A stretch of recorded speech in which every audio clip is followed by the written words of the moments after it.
Hi everyone, today we are driving the 2026 Honda Prelude, all refreshed for the 2026 model. So Honda haven't been offering the Honda Prelude for a while, and in 2026 they released the all refreshed, redesigned 2026 model. And in this review we're going to answer the question if the car worth the price. The price of these cars is around like 55,000, and it has a lot of similar, especially in the powertrain, similarities with the Honda Civic. So we're going to find out if the car is actually worth its price tag. So we'll start off with a bit of city driving first. So this car is a hybrid car. It just offers a 2-liter natural aspirated engine paired with 2 electric motors, typical Honda hybrid product, and it shares the same exact engine with the Honda Civic. So anything in the powertrain that you find in a Honda Civic, you have the exact replica on these Honda Prelude, which produce enough power, I think, for the size of this vehicle. It has, it produces 200 horsepower and around 232 pound-feet of torque, which is just a lot of power for this car. And 0 to 60 is around like 7 seconds, in a higher 6 seconds, which is pretty decent for a car of this size. And in terms of like technology and stuff, it offers a lot. Like we have its digital gauge cluster here. It's 10.2, typical on all the Hondas, which is pretty sharp, pretty high res. I love how it looks. It's gonna accelerate hard here. I mean, this car has lots of power for its size. Like 232 pound-feet of torque is just a lot of torque. And the brake feel, typical on all the Hondas, is just pretty amazing. Like you feel that you're definitely under, have the car under your control. And because it's hybrid, right now there's no shake, engine is off. You see here it's just an EV mode, totally electric car. And usually for speeds under like 40 kilometers, the car is totally on EV mode if you're just not pushing the gas pedal too much, which just saves you a lot of money on the gas. And the fuel economy is phenomenal on these cars. Right now it's just 11.6, but in a real world scenario it should be around like 4.5 to 5 liter per 100 kilometers, or around 50 to 45 mpg, which is pretty good. In general, I love Honda's digital gauge cluster. It just offers a lot. It just offers everything that you want in a high-res, high-quality digital cluster with lots of configurations. So for example, we can change how it looks. You can just go into the gauge cluster settings and you can change the gauge design. So you can have the round minimal, which will just hide stuff when you're going to the cruise control. We have this nice vehicle here, shows what lights are on or off, like what kind of a turn signals are just activated right now. I love the hybrid system on this car. Just makes the driving super smooth. But the question is that if the car is just priced like 55,000 and the Honda Civic Sport Touring is like 40,000, is it worth like around 10-15,000 that you have to pay extra for this car? Or it just it's better to go with the Honda Civic because it's just sharing the exact same engine? I mean, this car looks cooler definitely than the Honda Civic. This is like a 2-door coupe, so it definitely looks 100% distinctive. We will check out the exterior when we'll just pull out in the parking lot.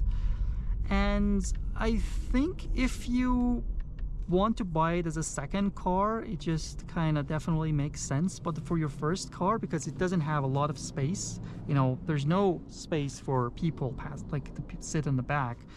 It's just very tiny, so it's only for the 2 people on the front. These kind of things makes it a little bit questionable whether you want to go for this Honda Prelude as your first car. But anyways, you have this typical 9-inch Honda infotainment system, which has the Google built-in. It's amazing that you have the Google built-in. There's lots of features are coming with this Google built-in, like this Google Map, the Google Assistants, as well as all the applications from the Play Store, which you can have. Right now I'm not, I'm in the motion, so it will not allow me to go into the Google Play. You can have lots of different things like these trip computer, these power flows showing how the hybrid system is working. and it's just lots of information, and it's very sharp, very fast in response. Lots of different options here. In general, I love this Honda infotainment system. They're just very responsive, very high res, and I think the size is okay for these price point. I mean, it's 9 inches. It's pretty enough for these style of a car, these dashboard or whatever it offers. Yeah, so the Honda hybrid powertrain is super smooth for driving in the city. Even if you get a Civic hybrid, or I don't know, CR-V hybrid, Accord hybrid, all of them are just sharing the same engine. You won't regret your choice. It's just super smooth, very powerful, very responsive. A complete package of everything you want. Fuel efficient, fast, quick, lots of torque. No complaints about the powertrain of these cars. I mean, yeah, the old Preludes were just manuals. They were just maybe a little bit sportier. Has, you know, paddle shifter to shifting actual gears. Here we only have an ECVT, a direct drive transmission, which you basically don't have any sort of gears or anything at all. Those are things that, you know, a little bit questionable if you want to go with a sporty car.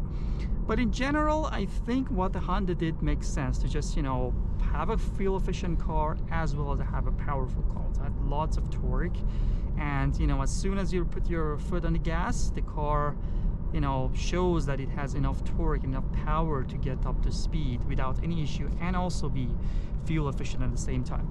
So this car offers a couple of drive modes, like a GT Sport. Let me just put it in sport mode right now. So the paddle shifters doesn't do anything, obviously. It's just only for regenerative braking, but the Honda offers like a S shifting mode on this car, just technically simulating gears for you to have a little bit of fun with this vehicle. I expect it to be super fast, right? This is just an actual gears right now. I'm just showing like 4, 3, 2. It is just fake gears, but it's fun to see. They're super quick. Obviously it should be, because there's no gears. It's just the computer showing, you know, something here, but it's not shifting anything. There's no gears to shift there, but it's cool. I mean, on a Honda Civic you don't have that S Plus. I think it's simulating around like 8 gears here. I love the gauge clusters. It's like super high res, and typical on all the Hondas, they're just doing an amazing job with their gauge clusters. And see 7, 6, 5.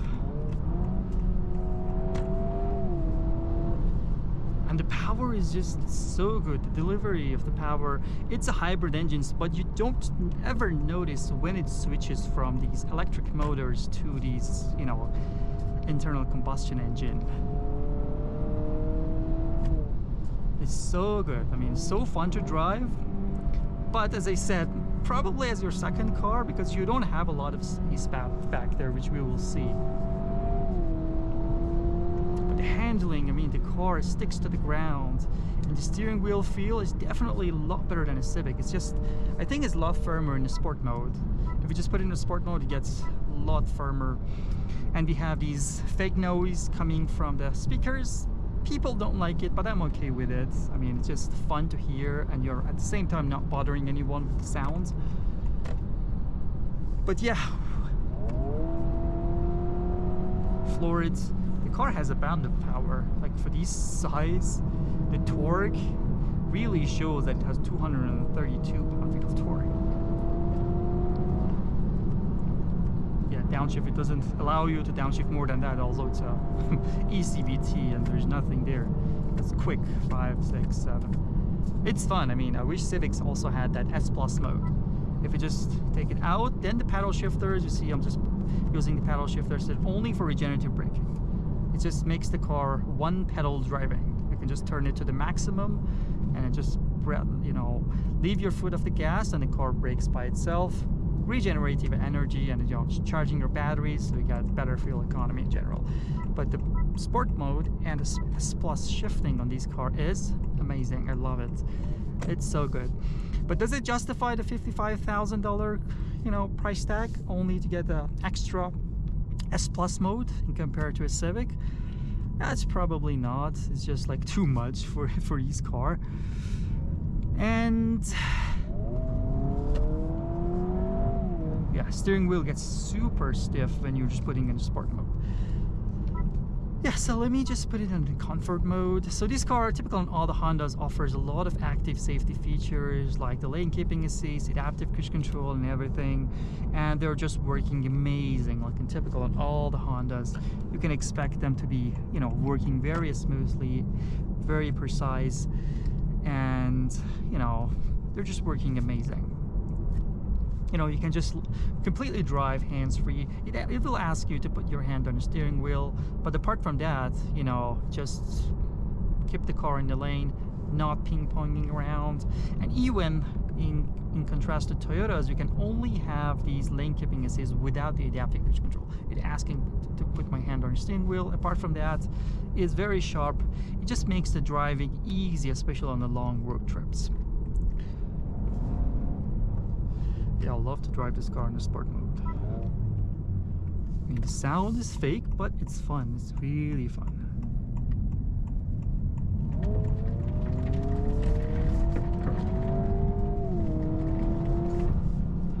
Wow, this car is powerful. And the brake feel makes you super comfortable. You don't feel that the car is out of your control.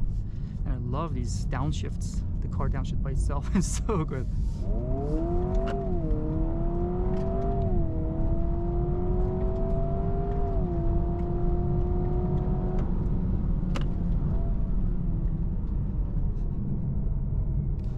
Yeah, the downshifts are so good. Like you don't really feel when you're just putting in sport mode, and the S Plus, you don't really feel that this car is an ECVT or a hybrid or anything.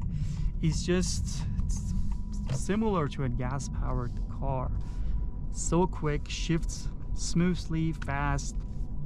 I love that. That's so good. I wish Civic had that one, but probably it's not worth like the 10,000 extra, probably. So let's just pull off in the parking lot. But before that, I just want to show up the backup camera as well. So unfortunately this car only has, you know, on the backup camera and all the parking sensors around, not a lot of configurations, and the quality is poor, typical in all the Hondas. Like Civic is the same thing. The quality is just not that great, honestly. But it's a sport car. It's not a huge car, so it's not really hard to park and all that stuff. So it's just not a huge deal for me. So let's put it in the park and talk about the rest of the cabin here, like the materials and stuff. So I just talked about the gauge cluster. I love the design. I love the resolution and everything. It's very sharp, very responsive, high quality. It's amazing. And also these infotainment system, it's just very nice. Lots of different configuration. I love the Google built-in. Typical on all the Hondas, we have these honeycomb design. It's just very similar to a Civic, honestly. And we have these kind of suede leather here with the blue Prelude here. I love the design here. The quality is very good. This is suede leather, is so good. And typical on all the Hondas, very satisfying clicking sound. The wireless charging pads and the materials, I think they're kind of good here. We have this kind of a piano black here. I personally don't like them to be, you know, piano black here because, you know, it gets a lot of fingerprints, a lot of scratches and stuff. But Honda also moved from those traditional shifters to these like button things, which is okay. I mean, you get used to it, but I wish it was like a traditional thing. It just made it more easier, and you know, there's no learning curve to it. You just know how to operate them, but it is still fine. And as I said, a couple of drive modes and these S shift, which is the button, is just so good. It just changes the gauge cluster a little bit, changes from these power thing to these RPM thing to just, you know, make it like a, you know, non-hybrid car, like an internal combustion engine car. Pretty nice. I love the design here. This is like blue stitching. It's kind of a suede leather all the way down here. So good. And the seats are also super nice, like a Prelude written on the top. It's kind of a bucket seat things. So good. The leather is very high quality. Here the same thing. We have the leather wrapped here. The door handle looks solid. So let me just turn off the car and show the exterior, which is also pretty amazing, like pretty distinctive. So let me just take off the key fob. So yeah, this is just typical key fob from Hondas. So I'll just close up the doors. So yeah, this is like a two-door coupe. It is super slick, super nice design, totally distinctive on the road. If you're driving a Prelude, everyone knows that this is like a kind of a different car. but you don't have a lot of space. I'll show the backside here, but from the front it's just so nice. I mean, just so aggressive looking car. It's just, you know, kind of a fastback design. I love these blue accenting here. All the Preludes come with that, like a plug heater and stuff. All the elements on the front are LEDs, and I love the door handles, like a Tesla like door handle. As you unlock the car, it just pops out and it just unlock the door like that. Just lock it like this. Big rims. I like the black on the black. Lots of different color choices for these Prelude. And we have these Honda spelled out here. You know, see, it's like a, say Honda here, different from other Hondas, which just we have a logo here just spelled out. Parking sensors on the back, and these tail lights is completely, you see, like every element is just, you know, LEDs, and it's a connected LED, you know, lighting in the back. I love the design there as well. And yeah, overall, just, you know, good looking car, tiny, kind of a, you know, a car, but you don't get a lot of space on the back. I mean, let me just show here. If you just want to have an extra passenger in the back, then definitely you won't have any space at all. Like, they have to, you know, they have to be legless, otherwise they won't fit in the back. There's no room there at all, like nothing is there.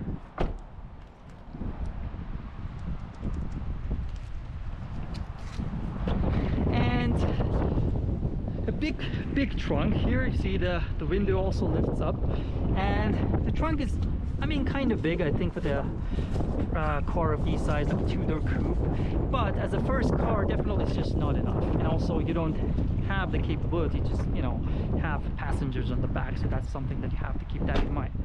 But yeah, general, an amazing car with a, you know, distinctive look. Not a lot of negatives. Maybe only issue is the price point, which I wish is just a little bit lower and just make it a good choice. And I just wanted to point out that today's vehicle is provided by the Village Honda here in Calgary, Alberta, Canada. So if you're looking to buy a new Honda or even a pre-owned vehicle, I highly recommend check them out. I'll just put their link down in the description below. They have a lot of incentives for the month of March, as well as they are pretty good people to deal with. So 100% check them out, 100% recommend them. And with that said, we have reached the end of these test drive for the 2026 Honda Prelude. So if you have any comments, questions, or feedbacks, I would be extremely happy to see them down below in the comment section, and hope to see you all in the next videos. Thank you.